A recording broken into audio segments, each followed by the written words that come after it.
அல்ஹம்துலில்லாஹி ரப்பில் ஆலமீன். நஹ்மதுஹு வ நுஸல்லி அலா ரசூலிஹில் கரீம். அம்மா பஅத். அஸ்ஸலாமு அலைக்கும் வரஹ்மத்துல்லாஹி வபரகாத்துஹு. கோபம் மனிதனின் வெளிரங்கம். உடல் எவ்வாறு நோய்வாய்ப்படுகின்றதோ அவ்வாறே மனிதனின் உள்ரங்கமும் நோய்வாய்ப்படுகின்றது.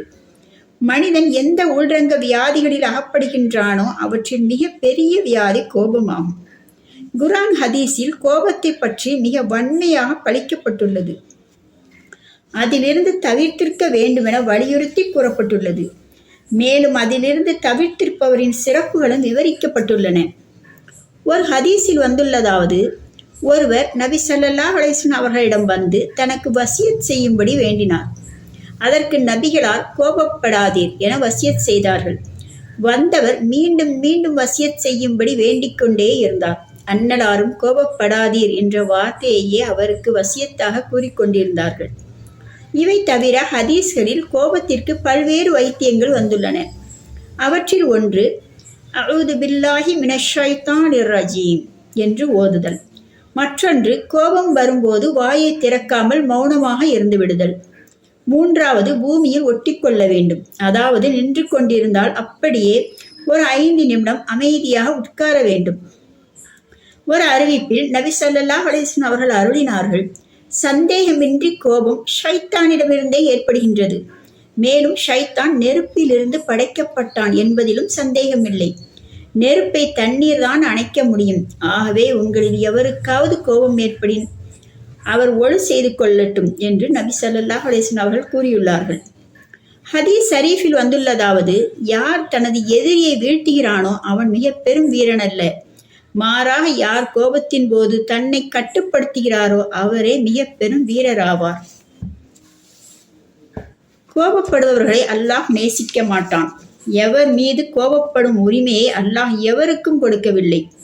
கோபத்தால் குடும்பத்தை இழந்தது எத்தனை பேர்? கோபத்தால் வேலையை இழந்தது எத்தனை பேர்? கோபத்தால் வேலையாட்களை இழந்தது எத்தனை பேர்? கோபத்தால் நம் சமுதாயம் எதையும் இழந்துவிடக்கூடாது என்று நபி ஸல்லல்லாஹு அலைஹி வஸல்லம் அவர்கள் பல முறை கோபப்படாதீர்கள் என எச்சரித்துள்ளார்கள்.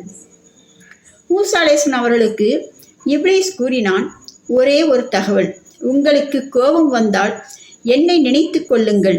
ஏனென்றால் ஒருத்தனுக்கு கோபம் வந்தால் அவனை நான் குழந்தை கையில் உள்ள பந்து போல் ஆக்கிவிடுவேன். என்னுடைய இஷ்டத்திற்கு அவனை வைத்து விளையாடுவேன். எனவே கோபம் வரும்போது என்னை நினைத்து கொள்ளுங்கள் என்று கூறினான். சில பேர் கோபப்படும் போது நிறைய தகாத வார்த்தைகளை பேசிவிடுகிறார்கள். அப்புறம் கோபம் கொஞ்சம் குறைந்தவுடன் நான் இப்படி பேசியிருக்க கூடாது என வருந்துவார்கள். பேசிய பின் வருந்துவதில் எவ்வித பயனும் இல்லை. சில வார்த்தைகள் மனதை கஷ்டப்படுத்திவிட்டால் எத்தனை வருடங்கள் ஆனாலும் அந்த காயங்கள் மறையாது. எனவே எவ்வளவு கோபம் என்றாலும் வார்த்தைகளில் கண்ணியம் வேண்டும். ஆகவே கோபத்தை முற்றிலும் தவிர்க்க வேண்டும். கோபம் பல தீமைகளுக்கு காரணமாகிவிடுகின்றது. சில சமயம் கோபத்தை பிறர் மீது காட்ட முடியாத போது சிலர் தன்னைத்தானே தாக்கிக் கொள்கிறார்கள். தன்னுடைய சாமான்களை உடைத்து விடுகிறார்கள். தன்னுடைய செல்போனை உடைத்து விடுகிறார்கள். பொதுவாக மனிதன் எப்போது கோபப்படுகிறான் என்றால் தன்னுடைய விருப்பத்திற்கு மாற்றமாக நடக்கின்ற போது கோபப்படுகிறான். எல்லாமே தன்னுடைய விருப்பப்படிதான் நடக்க வேண்டும் என்று நினைப்பது ஆணவத்தின் வெளிப்பாடாகும். எல்லாம் நாம் விருப்பப்படி நடக்காது. அல்லாஹ் விருப்பப்படிதான் நடக்கும் என்பதை புரிந்து கொள்ள வேண்டும். எனவே கோபத்தை அடக்கிக் கொள்ளும் போது தன்னை தாமே அடக்கிக் கொள்கின்ற ஆற்றல் கிடைக்கிறது. பல்வேறு தீமைகளை விட்டு அவன் தடுக்கப்படுகிறான். நபி ஸல்லல்லாஹு அலைஹி வஸல்லம் அவர்கள் கூறினார்கள், கோபத்தினால் எதையும் செய்து விடாதீர்.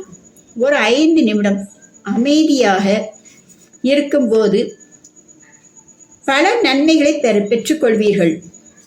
பல தீமைகளை விட்டு தற்காத்து கொள்வீர்கள்.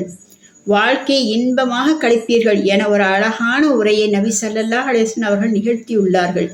எனவே நாம் கோபப்படுவதை விரட்டிவிட்டு வாழ்வில் சந்தோஷமாக இருப்போம். அல்லாஹு தஆலா கோபத்தை அடக்குகின்றவர்களாக நம்மை ஆக்கி அருள் செய்வானாக. வாஹிர் தஅவானா அனில் ஹம்துலில்லாஹி ரப்பில் ஆலமீன்.